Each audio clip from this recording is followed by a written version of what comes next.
Welcome, everybody. That was jarring to see our friend speaking to us from beyond the grave.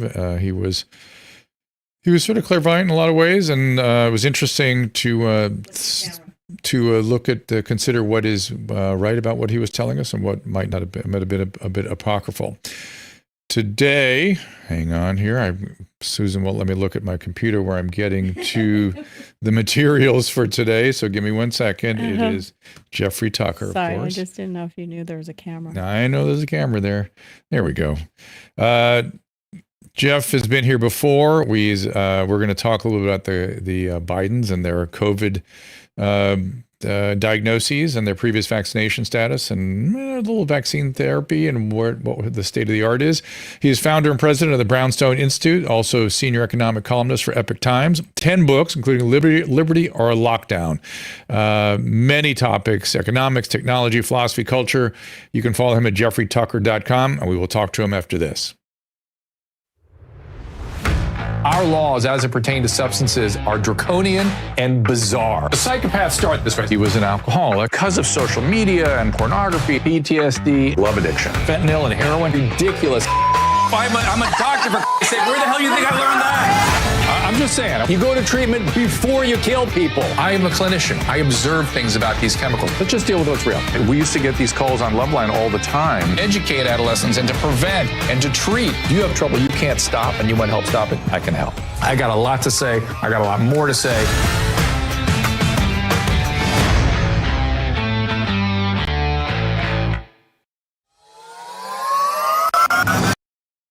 I think everyone knows the next medical crisis could be just around the corner, whether it comes in the form of another pandemic or something much more routine like a tick bite. You and your family need to be prepared. That's where the Wellness Company comes in. You know the Wellness Company. We have their physicians on like Dr. McCullough frequently. The Wellness Company and their doctors are medical professionals you can trust. And their new medical emergency kits are the gold standard when it comes to keeping you safe and healthy. It's a safety net. It's an insurance policy absolutely. that you hope you're not going to 100%. need, but if you need it, you sure as heck are going to wish you had it if you need it. Be ready for anything. This medical emergency kit contains an assortment of life-saving medications, including ivermectin, Z-Pak. The medical emergency kit provides a guidebook to aid in the safe use of all these life-saving medications. From anthrax to tick bites to COVID-19, the Wellness Company's medical emergency kit is exactly what you need to have on hand to be prepared. Rest assured, knowing that you have emergency antibiotics, antivirals, and antiparasitics on hand to help you and your family stay safe from whatever life throws at you next. Go to drdrew.com/TWC. That is DRDREW.com/TWC to get 10% off today. Just click on that link. There are 3 reasons the central banks are dumping the US dollar: inflation, deficit spending, and our insurmountable national debt. The fact is, there is one asset that has withstood famine, wars, political and economic upheaval dating back to biblical times: gold. And you can own it in a tax shelter retirement account with the help of Birch Gold. That's right, Birch Gold will help you convert an existing IRA or 401k, maybe from a previous employer, into an IRA in gold. And the best part, you don't pay a penny out of pocket. Just visit birchgold.com/Drew for your free info kit. They'll hold your hand through the entire process. Think about this. When currencies fail, gold is a safe haven. How much more time does the dollar have? Birch Gold has an A+ rating with Better Business Bureau and thousands of happy customers. I do not give financial advice, and previous performance is no guarantee of future performance. Visit birchgold.com/Drew to get your free info kit on gold. That is birchgold.com/DREW. As I said, you can follow Jeffrey Tucker on Twitter, Jeffrey Tucker, Tucker, Jeffrey A. Tucker, I beg your pardon, also at brownstone.org, an organization he founded. JeffreyTucker.me, I think I said .com on the way out of that little intro. A reminder, tomorrow we are going to be early at noon. Dr. Joseph Fryman comes back with Dr. Victory, of course, and possibly Jessica Rose for a swing by as well. We will not have a show on Thursday. Dr. Victory will be here by herself with Brian Hooker on Tuesday. There you are. And Thursday, John Phillips. Candace Owens coming in on the 19th. Pierre Corey on the 20th, with Dr. Victor with us as well. Lois Lee on the 21st rather. So we have a lot of stuff coming up, But today we are, of course, delighted to have Jeffrey Tucker back. Always something interesting for him to share with us. Please welcome Jeff Tucker. That's nice to be How are here. you, sir? Thank you. Good. It's a pleasure Well, to have you. I guess. Yeah, we So, got the mask coming back. COVID's raging. Therefore I'm back on your show. So there you go. Okay, we have a little buzzy noise. There's something wrong with your. There's a little. He may have to reset. Just refresh that window, Jeffrey, please. Refresh. Okay. It happened last time too. This has happened before. It's not a big deal. It's some technical aspect of the vMix system we use. There That should be better. How's that? Try again. Yeah. Is that better? Much better. Way better. 1,000% better. So we're all good. The Chinese are here. So I guess I have a million questions for you. I guess an opening remark or question would be, have we learned nothing? Is people's learning curve flat? There have been so much, for instance, masking. It's obvious that mandates don't work. Yes, a single user could use it perfectly flawlessly and have some benefit. Absolutely. Yes, the CDC recommends that after you've had COVID, you might want to wear a mask for a few days afterwards. Not going to do very much, but okay. Have we learned nothing else? Have you learned that? Is that a radical statement, what I've just said?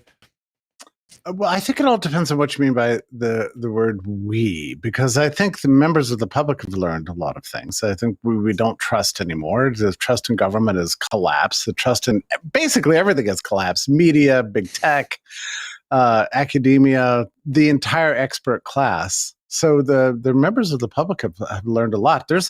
I have to say, the population resistance to everything we associate with MPIs or lockdowns is much, I would say, more intense than I expected it to be. And I think the last week has taught me this, that I feel like we're in a better place in terms of public opinion here than I would have expected.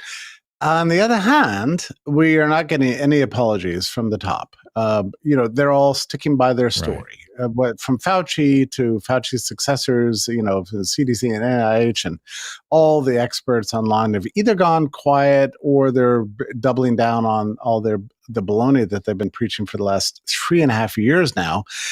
And it's almost as, one wonders why. Like, why not just admit one piece of it was wrong? Well, we never should have closed schools, right, for example. Or, can't you just say that? Right. Or, okay, forbidding travel to Europe and back was an overreach.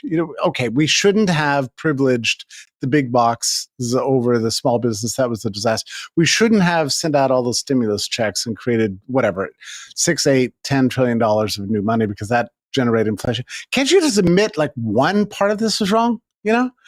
But no, they're sticking by everything. Everything, even the school closures. Well, we should have opened them up earlier than we did, but there were a lot of uncertainties. We wanted them to open up safely. So they're still defending those. And Fauci, the ever reliable Anthony Fauci, is still sticking by his story that we had to lock down. And he said this on an interview on CNN the other day, an interview that he thought was supposed to be friendly and an interview that was probably supposed to be friendly. But it turned out it just tore his mask off, and we can go into the explanation there. But in that interview, he once again said, well, we did the best we could with the information we had at the time, which is not true. But nobody doubts that we had to lock down. And then he said what he's said routinely. For God's sake, there were freezer trucks, in New York because they couldn't hold all the bodies. Well, that is a canard. Because the freezer trucks didn't arrive until 2 weeks after the lockdowns happened. And that was because of all the coroner's offices were closed and the funeral homes were closed and everybody was afraid to touch the bodies because we thought we were going to get COVID from. So it was the lockdowns that created the freezer trucks. And so you can't just say, well, there were freezer trucks everywhere, so we had to lock down. So that's just nonsense. So maybe that plays on the media, but that is complete gibberish. So the one thing that they will not say is that we never should have done any of this stuff. We should have treated this as a regular respiratory virus, which is pretty much what the medical profession and the public health community was saying in the middle of February until the World Health Organization told everybody we should be more like China and the whole world changed. Well, I want to drill into that very thing. That is exactly where I wanted to go next. But before we do, I just want to shine a little light on this business of inability to talk about having maybe gone too long with the school closures. I saw Eric Swalwell in an interview on CNN. They're going to the other extreme. He's taking the position that we are the party of opening schools and opening churches. This guy's from California. Yeah. We were closed for 2 years. People were arrested for going to church. This was the most draconian intrusion on civil liberties in the history of this country. And he is the party of the people. It's just so disgusting. I'm willing to back Anthony Fauci saying, look, I never suggested locking anything down, because he really didn't suggest school lockdowns. He said 2 weeks, then 2 weeks, and maybe a little more. But he was not. It was the states that really perpetrated the transgressions. But I just wanted to make that comment, and then I want to talk about how the whole world went into lockdown. Yeah, we can. Just one quick comment about the school closures, because I, more than anybody else, should be pessimistic about the social, economic, cultural consequences of lockdowns. I was warning about this from late January of 2020, as you know. But even I had not anticipated just how dreadful things have been. For example, on the school closures, there was awareness this time last year, perhaps, that children were 2 years behind in school. The tests on reading and math were dreadful. We've lost 2 years, which is awful. But the adults all assumed that now we got schools going, hey, the bells are ringing, the buses are running, nothing's going on. Well, the kids will become aware that they're behind and then catch up, right? And hey, kids are resilient, as we heard for better part of 2 years, and they would catch up. And it's regrettable learning loss, but everybody's going to scramble and we'll get back to normal. Not only has that not happened, but the New York Times this morning on the op-ed page ran a very interesting article. The learning loss is getting worse. We're seeing cascading effects on student morale. They're not showing up. When they do show up, they don't know how to study. They're demotivated to get better. So, in other words, what's the right word? The problems are escalating. So we're not getting How could it be better. otherwise? We're getting worse. Actually, you say, how could it be otherwise? I wouldn't have anticipated this. I wouldn't have fully anticipated how. I would at least anticipate that the kids that were in trouble, the very group that they claimed to want to serve most thoroughly, those kids who were already at risk were, of course, going to get worse. Of course. Yeah, but it's across the board. The demoralization, the cultural consequences of the lockdowns, the shattering of the expectations and the ritual of life. That sort of liturgy of, here's what I do every day. I go to work. I go to school. I do the thing. I live a civilized life. Once the government said, no, you don't do that. You don't have to do any of that stuff. We're going to shower you with money and just keep you home and let you sit around on Instagram, for 2 years. That decision disrupted so much of what we took for granted about our lives, adults, children, professionals, everybody. And now in the adult world, people are back at the office. They hate the office. They can't stand it. They're finding every possible excuse not to go in. Now businesses are having to offer, 1 or 2 days remote work, and thank God. And, it's just like nothing is going back to normal. It just isn't. And the consequences of this are being felt, socially and economically. We can talk about that, culturally, in every way.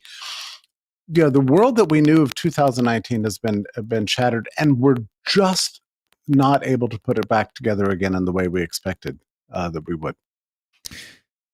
I wonder, I'll save this for a little later, but I'm wondering if you have anything prescriptive about that. But I want to ask about the lockdowns themselves and what your theory is about how we fell into this collective delusion. I have my own timeline of significant events that I think, the cascade that I've sort of put together through talking to a lot of people that, by the way, were silenced, of course, but who were there when some of these crazy decisions were made.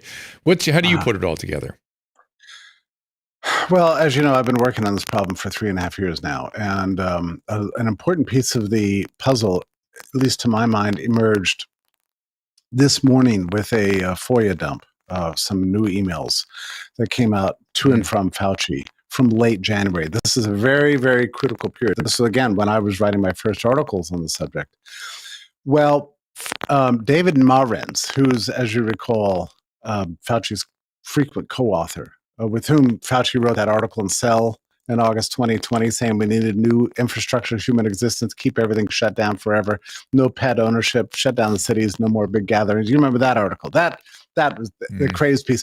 The article that everything's been going wrong for 12,000 years, and that's why we have cholera and chickenpox, and So if you want to get rid of an infectious disease, you have to just turn everybody back into, I don't know, foragers or something. That was the essence of that article. It's extremely chilling. Okay, so that guy with whom Fauci co-authored the article writes Fauci on January 27th, and he says, look, I've been in very close touch with the Wuhan lab. This is Warren's talking to Fauci. This lab was heavily funded by EcoHealth. As you know, Dr. Fauci, EcoHealth is a very significant partner with the NIH. They're doing all sorts of, I'm paraphrasing, far-flung research. And they're pretty sure that the virus that's now swarming all over China today comes out of this research. So we're implicated. NIH, EcoHealth, our fingerprints are all over this. This is January 27th. As a part of this memo, Marens tells Fauci they've tried to develop a vaccine to solve this problem. It hasn't worked, and neither have the monoclonal antibodies worked. Nothing seems to work. It just spreads and spreads, so nothing fixes this virus. Just FYI. That memo is apparently what provoked Fauci and Farrar in their first contacts. Jeremy Farrar from the Wellcome Trust in the UK. That's when they go to burner phones. Why are they on burner phones? Why are they having the super secure calls? Was it because they were worried about global public health? No. They were concerned about being implicated in a lab leak for a virus that was going to spread all over the world. And the whole world is going to say, down with you, Farrar, down with you, Daszak, head of EcoHealth. You guys are all the bad guys. Okay, that's what they wanted to prevent, and that's why they went to burner calls. Within a week, they had produced a paper denying that there was a lab leak. They said this is of natural origin. This is the famous proximal origin paper, the first draft of which was produced on February the 4th. That paper contradicted everything that Fauci knew. I mean, he knew from his most trusted assistants that was not true. He did it anyway. In fact, there was a debate around that paper. What should we say? Can we really say it wasn't a lab leak? I'm not so sure, So I understand I need to refresh my page again, if you don't mind. Yes, sorry. This is really important. I want everyone to hear it, but your mic is crackling. Yeah. I think it sounds like there's a cable issue with your USB mic or something, but when you refresh, then you're back. There you go. How does that sound? Much better? That sounds good again. Where are those FOIA documents? Are they going to be out publicly? People will be able to read them? Yeah, they were just released. They were just released this morning. I'm sorry, I don't remember the name of the organization. Something like, Foundation for Truth and Public Knowledge, something like that, nonpartisan. But they FOIA'd these documents, and the January 27th memo is extremely important. And that to me is because I've suspected this, I've suspected that we've got a number of problems with Fauci here. He was never a lockdown guy, ever. I mean, he's an infectious disease doctor. He knows that, lockdowns are not going to fix an infectious disease, a respiratory virus. He knows that. The other problem is that on March 2nd, he writes Michael Gerson of the Washington Post, and Gerson's asking him, what's the point of this social distancing thing you keep talking about? Is it to wait for the vaccine? Fauci answers, it is not to wait for the vaccine. The social distancing will drive the R naught down lower and lower and lower to the point that SARS-CoV-2 will go away on its own. That's what he writes Michael Gerson. So I've had a hard time making sense of this narrative.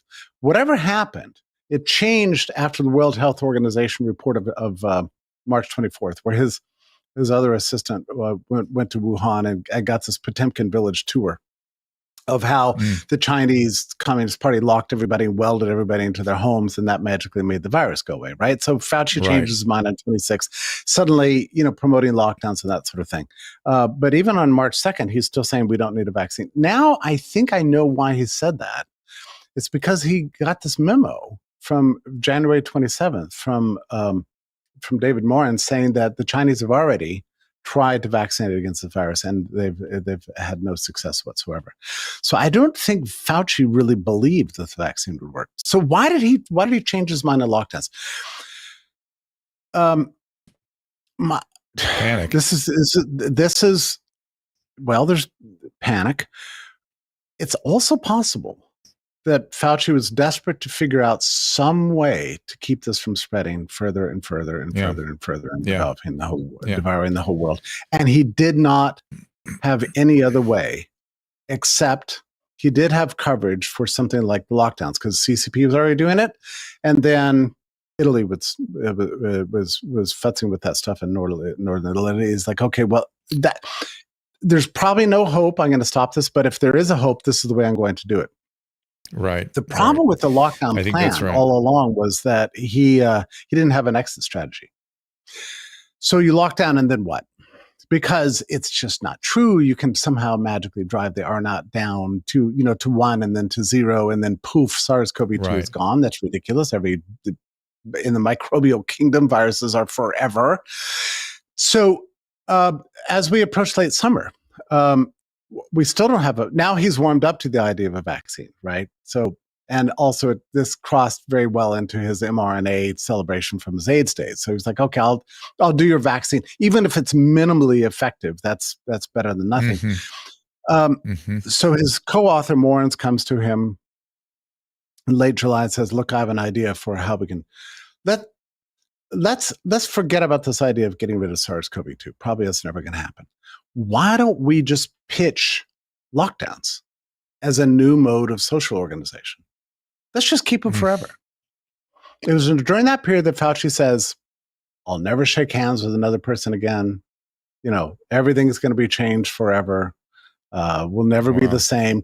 So by that fall, Fauci was trying to codify the lockdowns as our new social system. That way, releasing him from the obligation to find a rational scientific exit strategy from what he had done. That's that. Anyway, story. You asked my view. That is my current understanding of what happened. Here's what we're going to do. We're going to take a little break. Jeffrey Tucker, of course, is with us, brownstone.org. You can follow him at his website, jeffreyatucker.me. Is that correct, Jeffrey? Did I get that correct? Yeah. I mean, I don't even look at that website. So brownstone.org is I think, and also I write for Epoch Times every day. Yeah. Epoch Times. There you go. We're going to take a little break, and we come back. Kelly Victory joins us. She's got a ton of other questions to ask you. This has been very interesting. Be right back.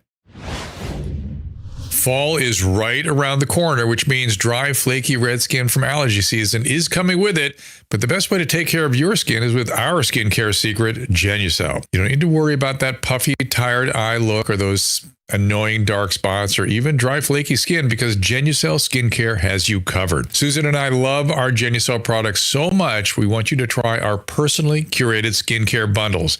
It's risk-free at Genucel.com/Drew. Genucel works so well, you can see the results in this unplanned live moment on our show when the Redness Repair Cream repaired my skin in just minutes right before your eyes. Their concentrated vitamin C serum helps keep your skin plump and hydrated. Plus, with their immediate effects, you can see astonishing results in under 12 hours. Quick, effective, and easy. Go to Genucel.com/Drew right now to try our bundles and save over 60% today.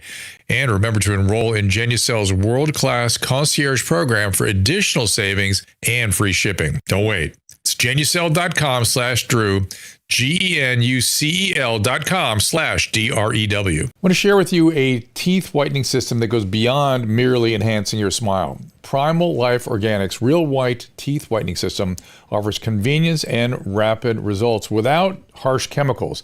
Light, blue light for whitening, Red light for gum and oral hygiene, and you can just do both if you wish. Works naturally, promoting gum healing, tooth remineralization, gives you a brighter and a healthier smile. Again, no peroxide involved. Consistent usage yields remarkable results. Take this opportunity to transform your smile and at the same time, optimize your oral health. Aim for 5 times a week for the best outcomes. Discover more about this remarkable teeth whitening system and other products at drdrew.com/primal today. That again is drdrew.com/primal. Be sure to use that link for 60% off. drdrew.com/primal. Do it today for 60% off. Temperatures are soaring across the country, but do not lose sleep over the record-breaking heat. Say goodbye to hot, restless nights with soft, breathable, temperature-regulating bedding from Cozy Earth. Susan and I love them. We were so excited to tell you about them. In fact, we have them on our bed right now, and the Cozy Earth sheets made such a difference. We got back from our trip and delighted to have these sheets. They're made from super soft viscose from bamboo that helps regulate temperatures and keeps us comfortable all night long. Plus, they're durable, machine washable, come with a 10-year warranty against defects. It's no surprise that Cozy Earth's brand has been featured on Oprah's favorite things for 5 years in a row. They are now one of my favorite things too. I want you to try these out for yourself. I am excited about a special deal that Cozy Earth is offering on our show today. My audience can save 40% on Cozy Earth bedding today. Just go to CozyEarth.com, enter our promo code DREW at checkout, and you will save 40% right now. Try them for 100 nights. If you don't sleep cooler and love them, send them back for a full refund. That is CozyEarth.com, promo code DREW.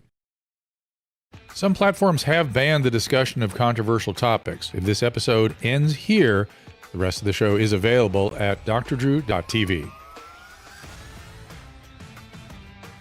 There's nothing in medicine that doesn't boil down to a risk-benefit calculation. It is the mandate of public health to consider the impact of any particular mitigation scheme on the entire population. This is uncharted territory, Drew. And Dr. Victory, I'm sure you were as fascinated by the new FOIA documents as I was and what Jeffrey was saying. So pick it up from here. Absolutely. I want to welcome back, Jeffrey. So happy to have you here with us. I want to get into this brilliant piece you wrote just recently about specifically those people who are better able or better prepared to resist all of the crap that's gone on for the past 3.5 years. But before I do that, I want to pick back up where you and Drew were talking. I have long said with regard to Fauci that he's sort of been stuck in this Macbethian obsession, out damn spot, trying desperately to get the blood off of his hands. And we've had other, irrefutable evidence, of his involvement. We know that he lied about gain of function. We have documents where he coached Ralph Barrick at the University of North Carolina to continue with gain of function research, even though it was on a moratorium and things of that sort.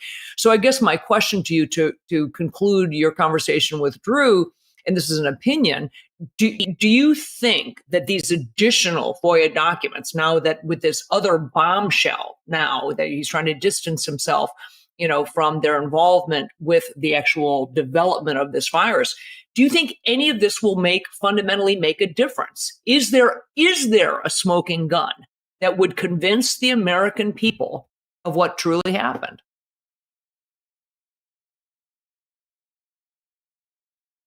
Oh, we lost your sound. Jeffrey, try one more time here. It's been a day for sound technicalities. Caleb can coach you through whatever's, there we go. How about now? Better? There we go. There we are. We got you back. Yeah, okay. Yep, you're all so back. there have been two narratives that have been toggling back and forth all along. One is the natural origin, and the other is the lab leak. And I think the reason for that is that both these stories are essential. So Fauci was trying to pitch this pangolin, the Chinese have weird diets story for a very long time. That was for the public. But when the problem is that when they went to convince Trump to get behind the lockdowns, which took some doing, as you can imagine, they told him that it was a bioweapon manufactured in China in retaliation for his tariff wars, and that Trump can be as great as Xi Jinping and lockdown. I mean, Xi Jinping defeated the virus with lockdowns. Trump's at least as good as that guy. And so he should do the same thing and beat him at his own game. So that's I'm pretty sure how they got Trump to go along with it. So you have two lines. So on one hand, you have the military intelligence, the intelligence community pushing the idea of the lab leak and that it was they believed it was a bioweapon. On the other hand, they never wanted to tell the public that because Fauci wanted everybody to believe it was a natural origin. So this is all just propaganda, and I'm pretty sure we're very close to being able to prove this. I mean, there's ever more evidence that at least Fauci was far more convinced of the idea of a lab leak than he ever let on. But I think the people, the rulers of the public mind here, want both these stories to be forever in our minds. Like, was it a lab leak? Right. Was it not? Right. Because both tales serve a particular propagandistic purpose. One, to justify why the Trump administration locked down and destroyed what he believed to be his greatest achievement, which is a thriving U.S. economy. They convinced him to do that on grounds that it was a lab leak and likely about bioweapon. I mean, I promise you, Trump never imagined the U.S. taxpayers were behind it, right? So he didn't know that, right? But they did tell him that the bad guys have released a bioweapon, and most likely they told him that they did it at the military Olympics in October of 2019, and told him it had been circulating now for 6 months, and the best way to stop it would be to do what he did to Europe and the UK, what he did to China in January, which is to block all travel. And that's when everything just kind of fell apart. And the Trump administration essentially outsourced all of its governance of America to the CDC and NIH. And then it was just out of control from then on. And then that's when the mail-in ballots, came about, and, that ensured his defeat and so on. So, but yeah, is the truth coming up? One of the problems we face is that very few people are even doing this research. As you know, I obsess about this, and I'm sorry if I sound a little maybe more knowledgeable than I should be, but it's because of the failure of the national media to really look into all this kind of stuff. That's why Brownstone does this work. That's why you do your work. I mean, we have to do this, and I think we're having real progress. I mean, I have evidence of this. I'm not sure that lockdowns 2.0 are going to get anywhere in this environment. I think we've really got them on the ropes this time. Well, from your lips to God's ears on that. I am obsessed is my middle name, frankly, with regard to this. So I appreciate what you're doing, because I think we've got to keep getting it out there in hopes that people will ultimately be, frankly, where it's simply not possible for people to avoid the truth. Then before I get into this article I was referencing, the other thing I want to follow up on is your conversation with Drew at the very beginning with regard to the fact that, Fauci and others are unwilling to acknowledge their errors.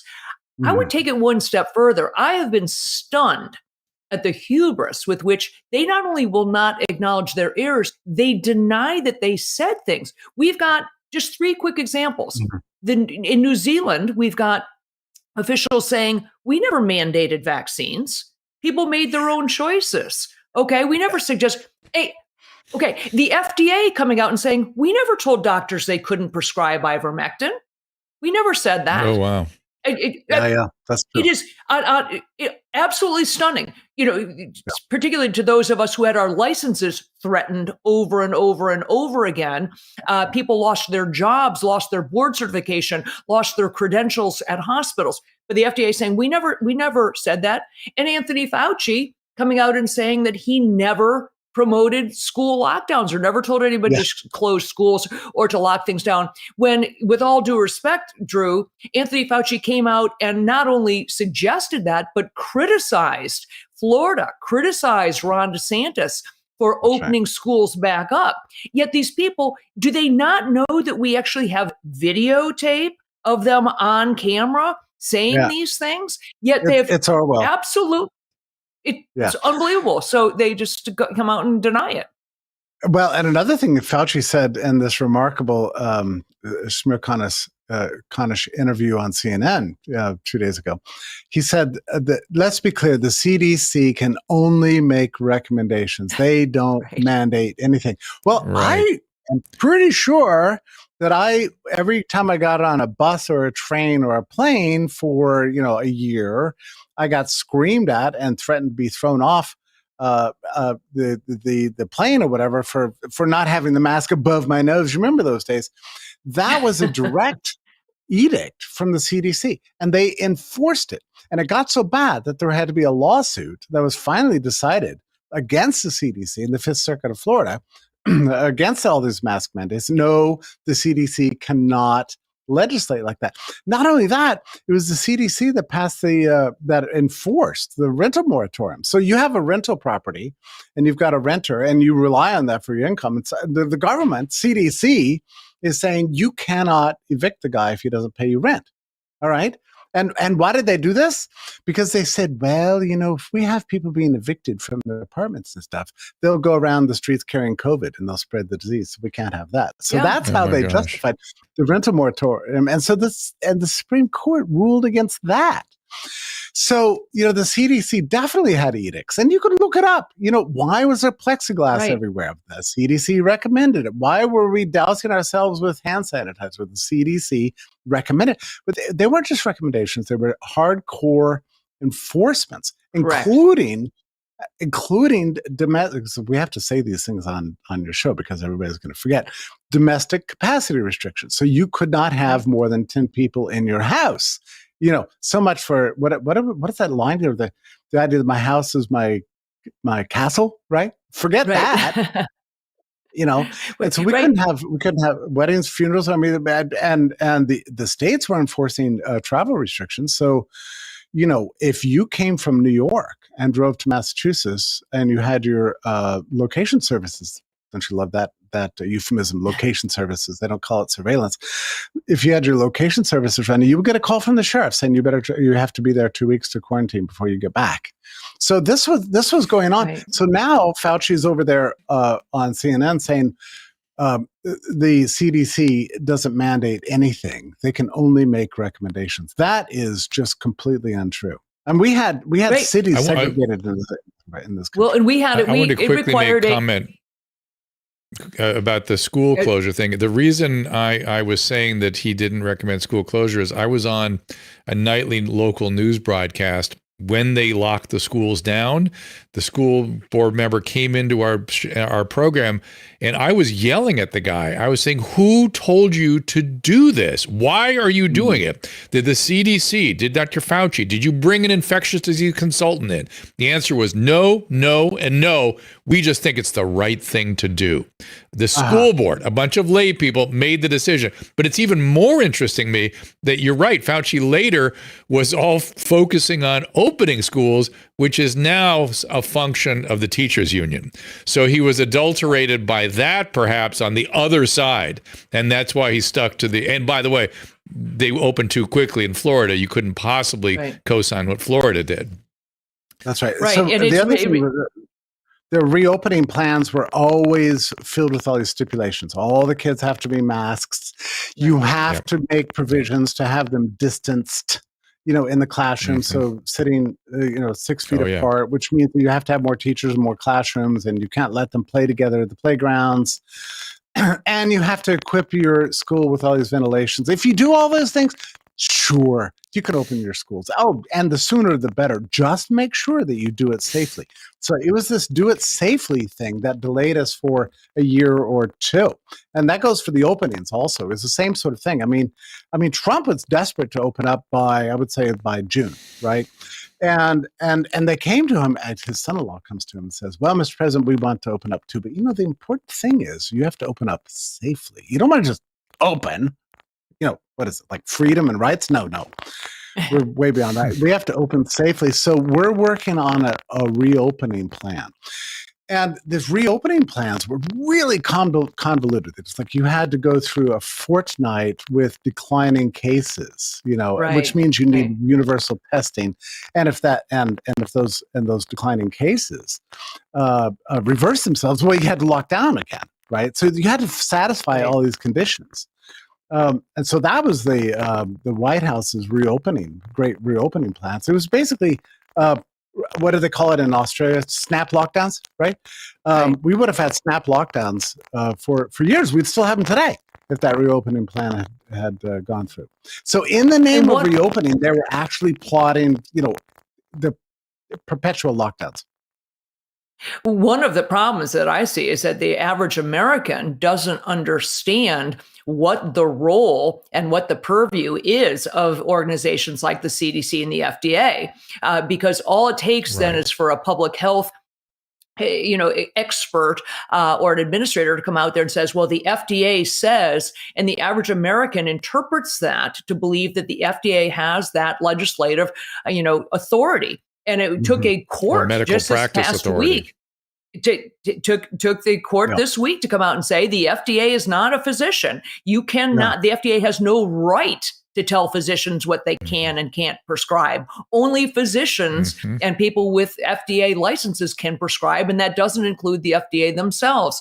But this is the average American was led to believe that the CDC and the FDA and the NIH somehow create laws or legislate or control what physicians are allowed to do. It was really a big problem. It was the weirdest thing about the American lockdowns, because unlike, say, China, they were, I would say, largely it took the form of threatening style injunctions, but we never really knew who was enforcing them. What were the penalties for non-compliance?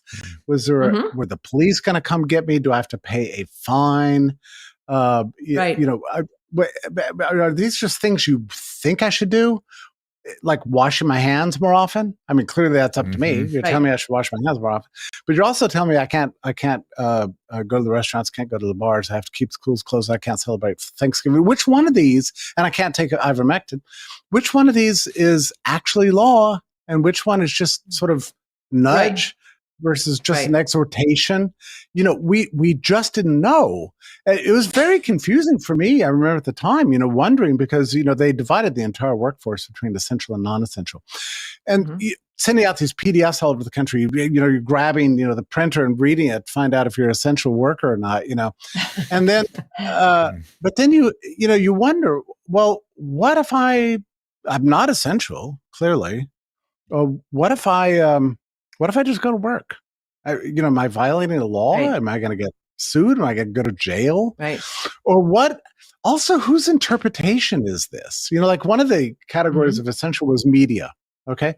Well, let's say I have a podcast, or I've got a Twitter account. Does that make me media? Maybe I could define myself as essential. So is it up to me to who's in charge around here? We didn't really know. And I'm not even sure we even know now, actually. No, that's right. No, that's the power of the brown shirts. It's taking all of the citizens and deputizing them to be the little Karens and run around and report you and say you're having Jeffrey's having a barbecue this weekend and there were 14 people there. But another thing you just said, again, before I get to your brilliant article, you just mentioned the phrase universal testing, one of my absolute, so here we are now, September of 2023, and Jill Biden, who's been, vaxxed up one side and down the other, I think she's 4 shots in, if we are to believe them, has tested positive for COVID again. And she has very mild symptoms, we're told. So here's the question. You wake up tomorrow with a stuffy nose or a little scratchy throat, or you sneeze twice this afternoon. What in the world compels you to shove a Q-tip up your nose and question whether or not you have COVID? Who cares? And what in the world would you do differently if you found out that you had COVID versus you didn't? Why are people...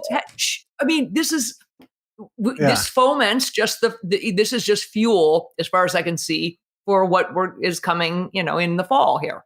Right. And it also could be part of a big sales pitch, not only for Paxlovid, which is still to this day the only thing they really recommend, right? Take Paxlovid. That way you can, get well, pretend to get well for a week until you get it again.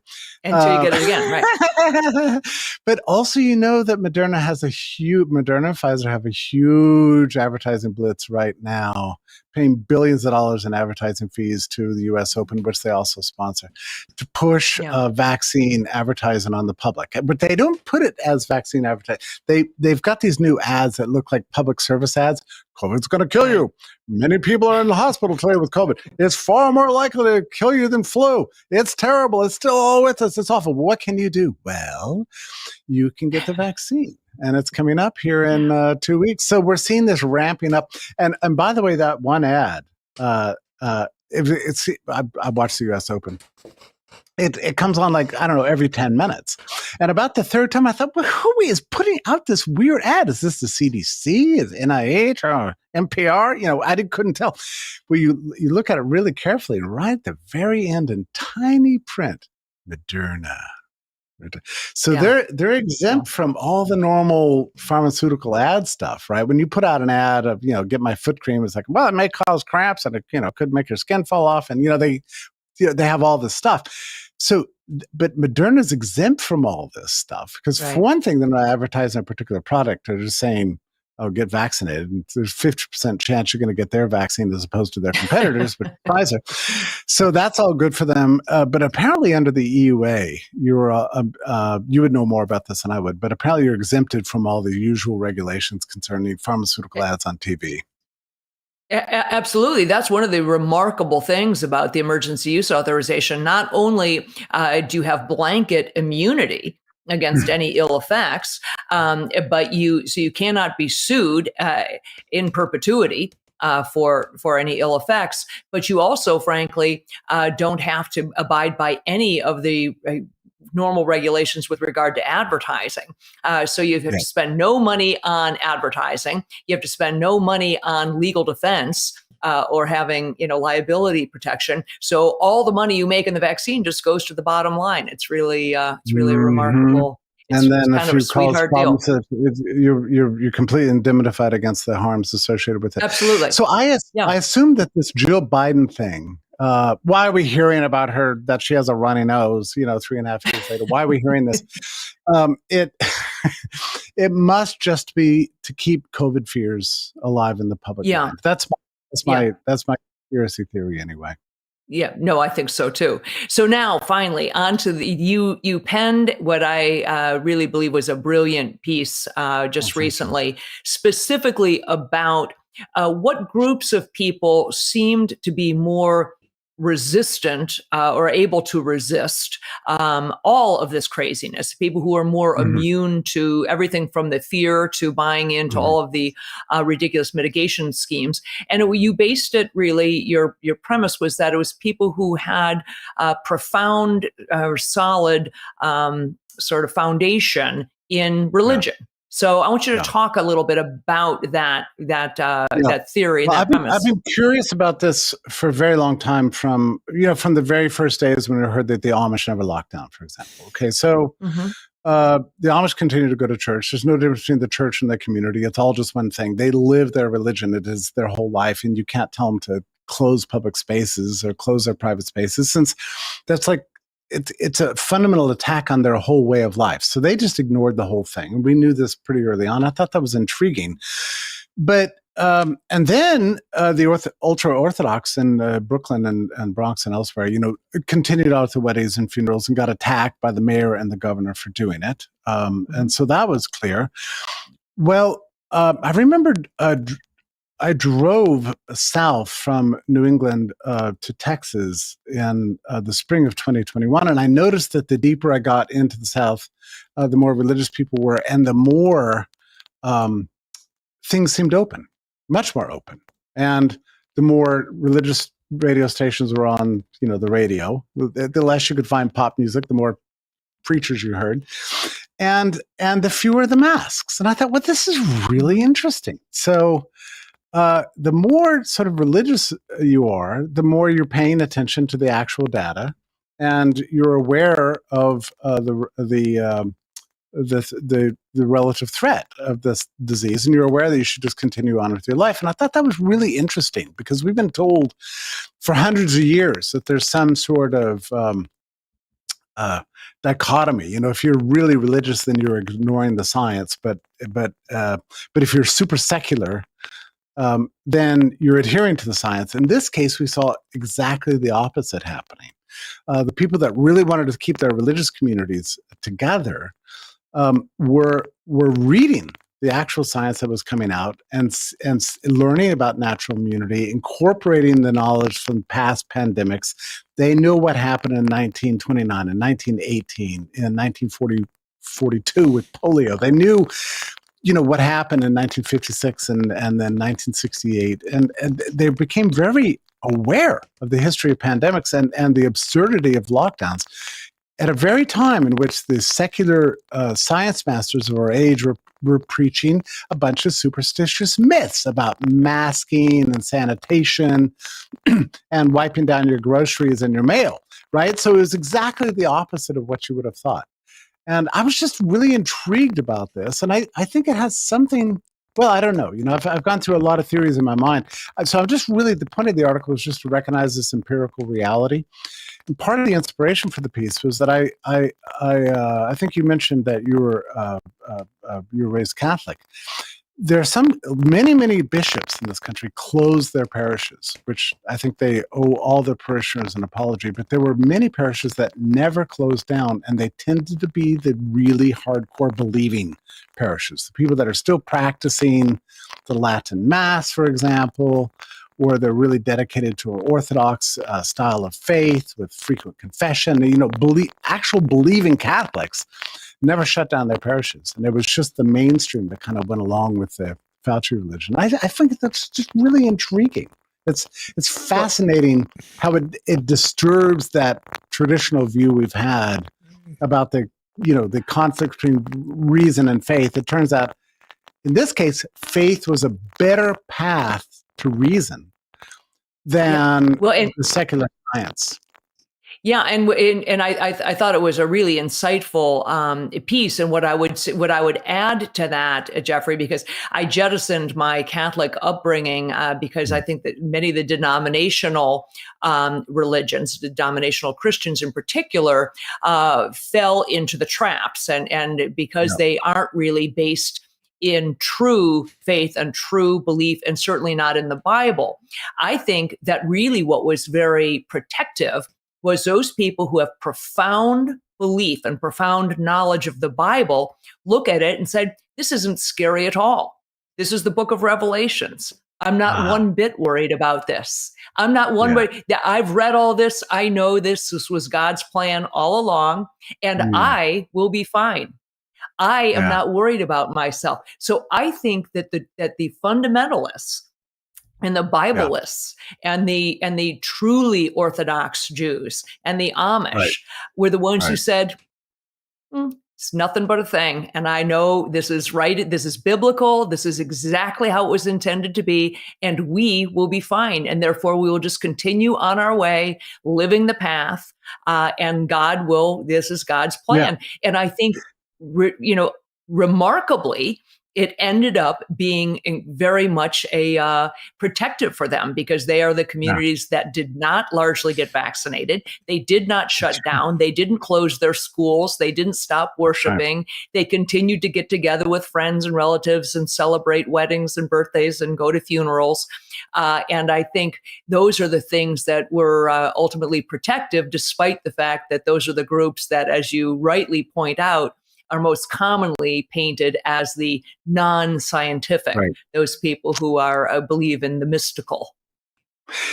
There's a feature, too, of the COVID response that for many people gave their lives a sense of meaning and purpose that they didn't have before. It's like, oh, now there's something I can really do. I can throw myself into it. I can rat out my neighbor. I can be really scrupulous about wearing this mask. And I have a reason now to live, whereas... really religious people already have a reason to live. They didn't need all this. But Jeffrey, isn't that phenomenon really just the I'm going to try to frame this in a way that makes sense and is accurate. The manifestations of the phenomenology that they were presenting in this meaning making was precisely the phenomenology of religion. It's the function of religion to make meaning and to deal with the inevitable tragedies of life, which Kelly pointed out, and able to manage that. And even more importantly, what I've been noticing lately in the whole cancel world and the cesspool of social media, religion contained, let's say not the angels of our nature, but the opposite, the worst angels of our nature, like envy. And envy is ruling the world right now. Envy is alive and well, envy and aggression and narcissistic rage.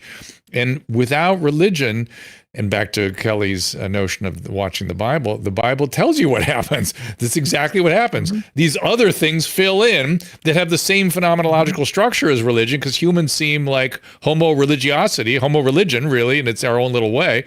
And those things are not structured in a way to make humanity better. They make things worse. Yeah, it's unmitigated. This is the problem. After the COVID thing hit and everybody had this new purpose for existence, you're right. People became astonishingly mean. There was a change in the public culture towards ratting out. They were going after sinners. They were going after the unclean, the dirty, the sinners, and that's that impulse. Another same thing filled in that had its own sort of has a long history of being used for good, and what we do on our own, we use the same impulse for not good. The level of cruelty was astounding. The segregation of our cities by vaccinated, unvaccinated was something I can never entirely shake off, especially when you look at the disparate impact in terms of race. I cannot believe this country tolerated that. It's mind-boggling just how cruel we were. We really did bar vast number of city residents from libraries, from restaurants, from bars, from theaters. And this went on for months and months and months with not any complaint from the New York Times. It's amazing.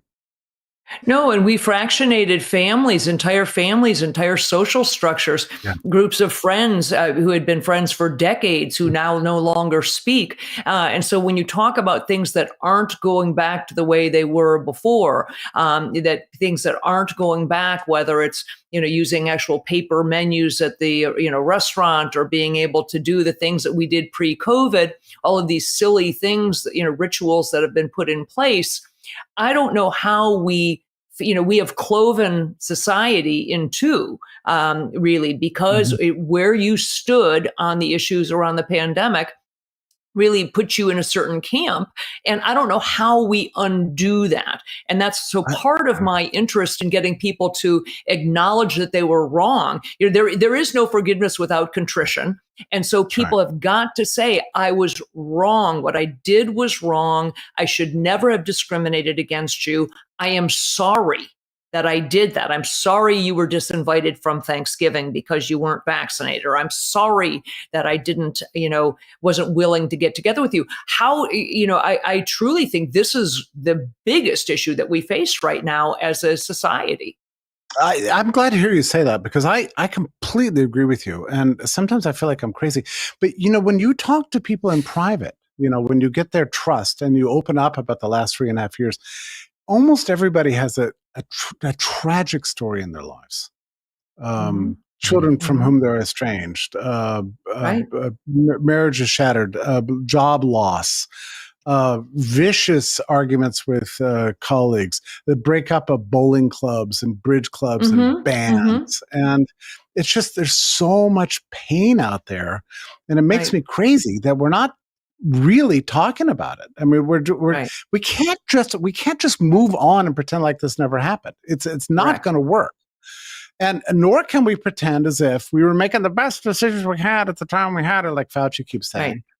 Or as many other people just pretend like nothing ever happened at all. No, the worst possible thing happened. We dismantled all social functioning and all social ritual and liturgy and all freedoms and normal expectations of human rights, even the right to invite people to your house. We did this in the name of controlling a microbial kingdom that we really could not control. And we did it in the name of putting politicians in charge of a virus, and it just didn't work. It just didn't work. So we need honesty and truth.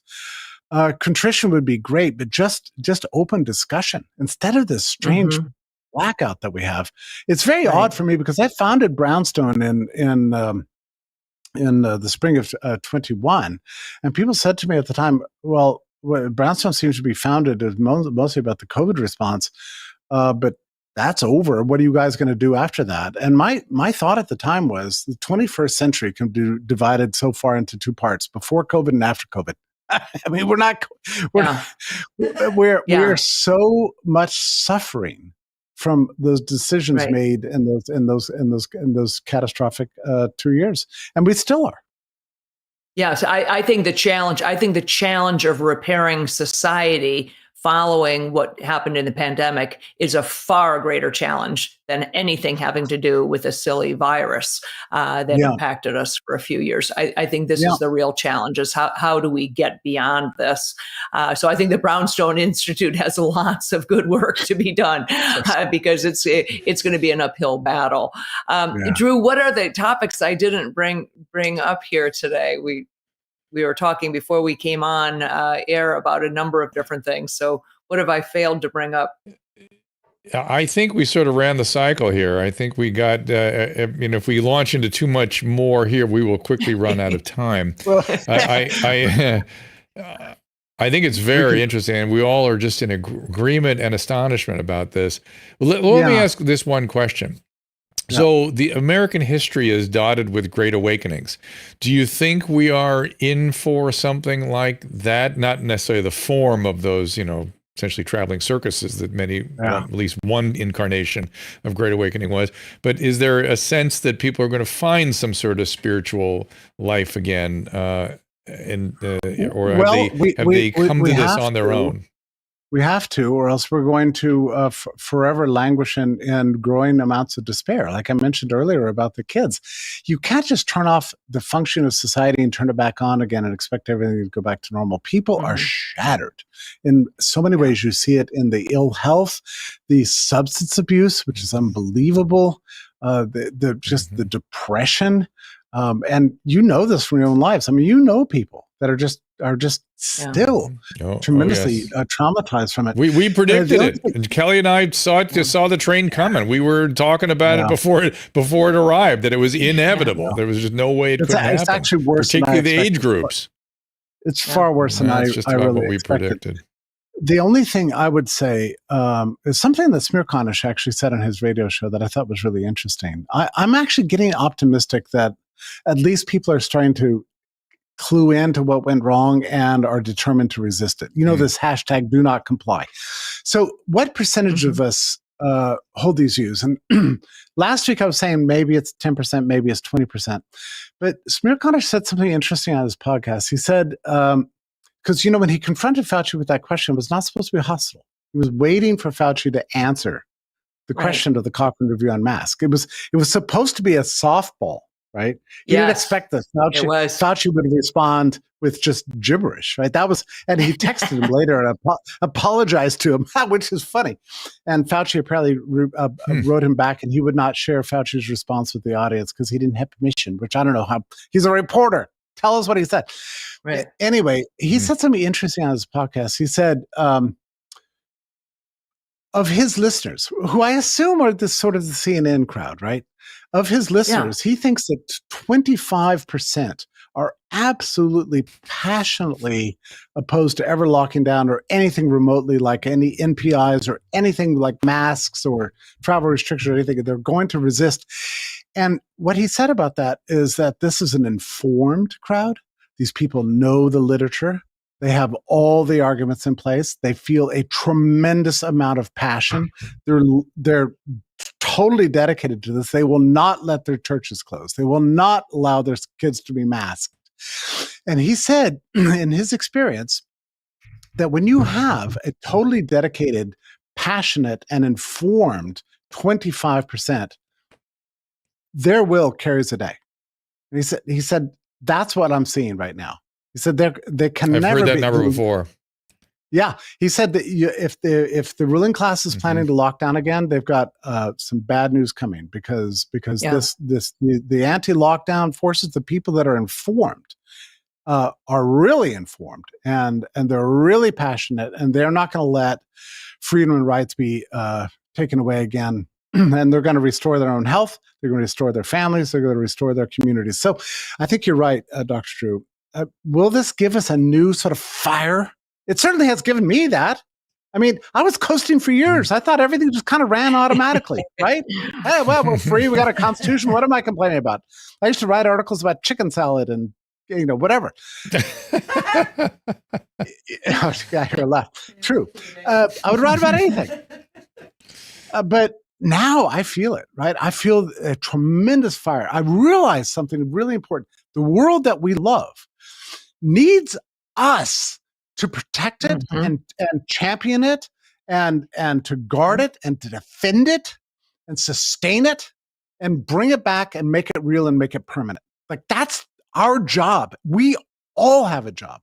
I did not know that until the lockdowns happened. So I think a lot of people feel similarly.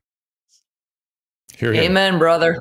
Yeah. I agree with you. Singing to the choir. 100%. Yeah. 100%. It is, I was telling Kelly that the words like, bravery and courage and freedom, those are not words I was thinking about 5 years ago, 4 years ago. Now all of a sudden they're emerging from my mouth constantly. Yeah. All right, guys. Jeffrey, it was great seeing you.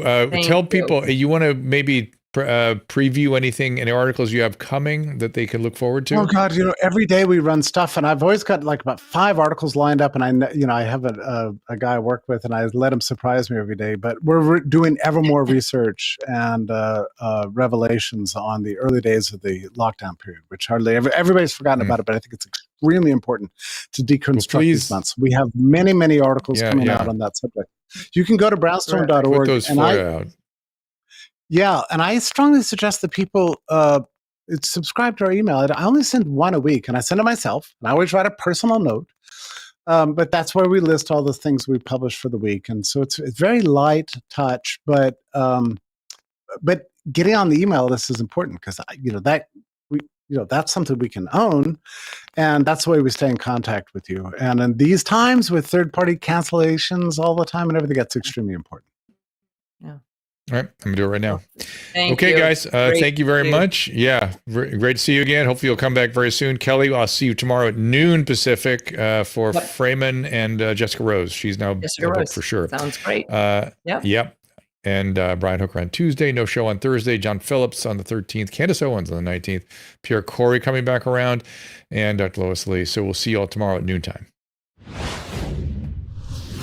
Ask Dr. Drew is produced by Caleb Nation and Susan Pinsky. As a reminder, the discussions here are not a substitute for medical care, diagnosis, or treatment. This show is intended for educational and informational purposes only. I am a licensed physician, but I am not a replacement for your personal doctor, and I am not practicing medicine here. Always remember that our understanding of medicine and science is constantly evolving. Though my opinion is based on the information that is available to me today, some of the contents of this show could be outdated in the future. Be sure to check with trusted resources in case any of the information has been updated since this was published. If you or someone you know is in immediate danger, don't call me, call 911. If you're feeling hopeless or suicidal, call the National Suicide Prevention Lifeline at 800-273-8255. You can find more of my recommended organizations and helpful resources at drdrew.com/help. I lived in Dallas. I lived in San Francisco. I lived in Miami, New Orleans. You look old enough to have lived in all these cities. Man, I am 56 years old. No, I'm not. No. I was like, tell everybody that. It's crazy because tell everybody that. It's very impressive. I feel like you almost believe me for a second. I did. I was like, wow, shit. Like, black people can say anything about age. White people is like, man, I got to take that. I believe it. Absolutely. It was like, man, that is good genes.